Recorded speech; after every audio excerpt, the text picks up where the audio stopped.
used cars for sale near me, which should actually be near you, but I don't know where you are. So we're gonna do it near me. Cheap is a relative term, so $12,000 and below.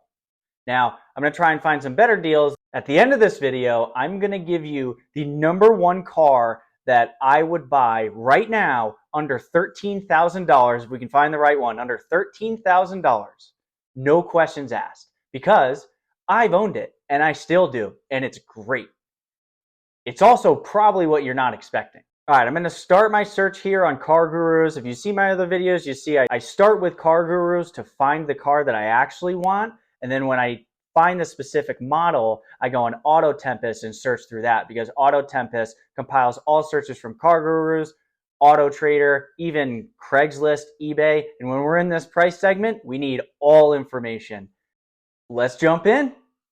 All right, by use, by price, we'll go, I said 13,000. Let's go 12,000 to 4,000. I can do that if you want. Comment below if you want me to do $4,000 and below, but I'm not going to do that right now. All right.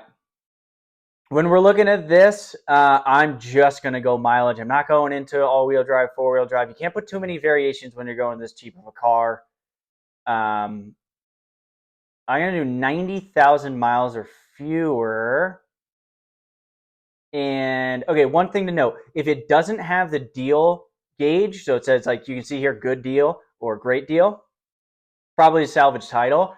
No salvage titles. We're not doing that. If you want to play that game, go look somewhere else. We're going to do clean titles. All right, we're going to keep this pretty basic. So I'm going to go through here and just give my take on some cars that we're going to find. So Toyota Camry LE 2011, 11,990, Canton. That's really good. Let's just keep that in mind. Keep that in mind for what we want. These are going to be kind of boring too, so I don't think you're going to find a really cool car when you're doing this. Mazda 3 Grand Touring hatchback. That's actually really cool. It gives you a functionality, a little bit of an SUV. New tires, one owner, no accidents. And this is kind of clickbait, but like, I'm in. Let's take a look at this one. 2010 Mazda hatchback. Mazda this year actually isn't too bad for reliability. It changed hands with Ford. I don't know Mazda 2 too much. I just know that this has been recommended before this Mazda 3. So let's take a look at this one. Front wheel drive, 72,000 miles. History, clean title. You want to buy the Carfax on these vehicles. If you are serious about buying, before you actually sign on the line that is dotted, it costs like $40 for a Carfax. I don't care what this says, accident, one previous owner, 0 accidents. You want to know the exact details. I'm going to show you a car later that we actually get the exact details, and that's what you want. Buy the Carfax, it's $40. It's going to save you later.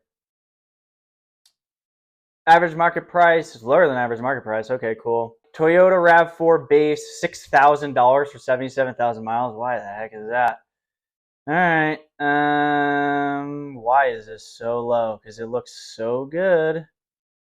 2 accidents reported, no damage reported. Yeah, right. 2 previous owners. I'm skipping it. We have some pretty good options here. So, 2009 Honda Accord LX, 66,000 miles. Okay, this is also the zone where you have older people that buy these cars, keep them forever, and just let them sit in their garage. Don't drive the heck out of them, and you might be able to find a good deal. 2009 Honda Accord LX. I know I talked about that Camry, but I like Honda better. All right, so 66,000 miles. It's an ugly red. That's what you're going to get. My Honda Pilot that I bought cheaper is this disgusting blue, but you need to have no ego when you're buying a car like this. Clean title, 0 accidents, 1 previous owner. That's money. So again, you want to buy the Carfax on this, $10,000. Maybe they're just trying to get rid of it. If you're in this area, this one might be gone. You want to check this one out. All right, let's do one more. Let's try and find an SUV vehicle and a little bit cheaper. I haven't really gotten into the brands. Dodge, no. Ford, no. Kia, maybe. Buick, no. Oh, Kia Soul, 9,000. We want cheaper. Ford, no. Hyundai's gotten better for reliability, so you can look into these as well.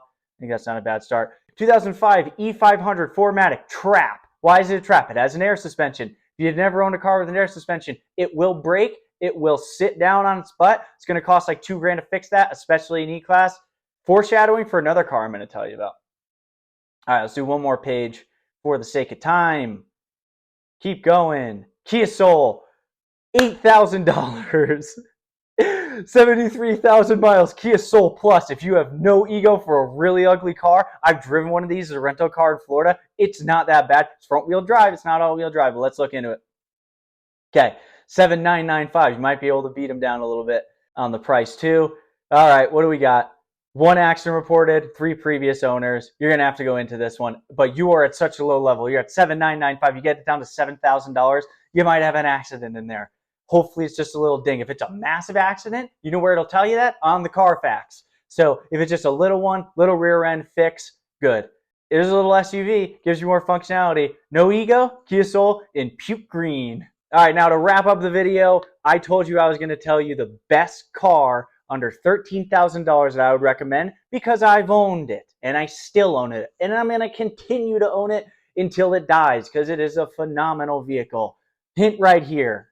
2010 to 2011 Mercedes-Benz E350. If you live in an area where you can drive a rear-wheel drive, buy a rear-wheel drive. To know that it's a rear-wheel drive, it doesn't say 4MATIC on it. You're going to have less probability of issues. This is all all-wheel drive cars if it's just rear-wheel drive. But if you need the all-wheel drive, which I drive because there's snow in the area, which I've driven it in blizzards and anything, you go with a 4MATIC, mine hasn't had an issue. I bought mine with 88,000 miles. It has 115,000 miles in 3 years. Compare that to a leased car if you want to get rid of it in 3 years. There you go. It's pretty cheap. You see it's worth generally around what I paid for it. And it's at the bottom of its depreciation curve. If you keep it clean, it's still going to be worth something after. And you can get a new car in 3 years if you want. But you're probably going to want to keep it. This is awesome. Now, we look here. I didn't mean to clickbait this. These are a little bit higher, but I did find one. It's a little bit further away. This is the exact car that I have. This has a little bit more miles. But like I said, mine has 115. So you're talking $13,000. I think you can get a little bit lower. I don't think it's worth that much. If we look down here, here's a KBB value. Fair market range. What did I say? 11,000 to 12,000. I said 13,000 or less. So you can go in. That's one negotiation tip. NADA retail value. Go print that out, bring it in, and if negotiation isn't going anywhere, say, I want the retail value of it because they paid less when they bought it, when they got it on trade-in. They'll do it if you stay there long enough. Vehicle history report, free Carfax. Bam, this already has it for us. 21 service history records, 3 previous owners. Mine had 3 as well. No accidents. This thing's money. I would buy this one. Off lease for the first one too. That means the maintenance was good. And there it is. Cheap used cars in my area, which is your area, hopefully. But now you can find it in your area. Like, comment, and subscribe if you want me to do more videos like this.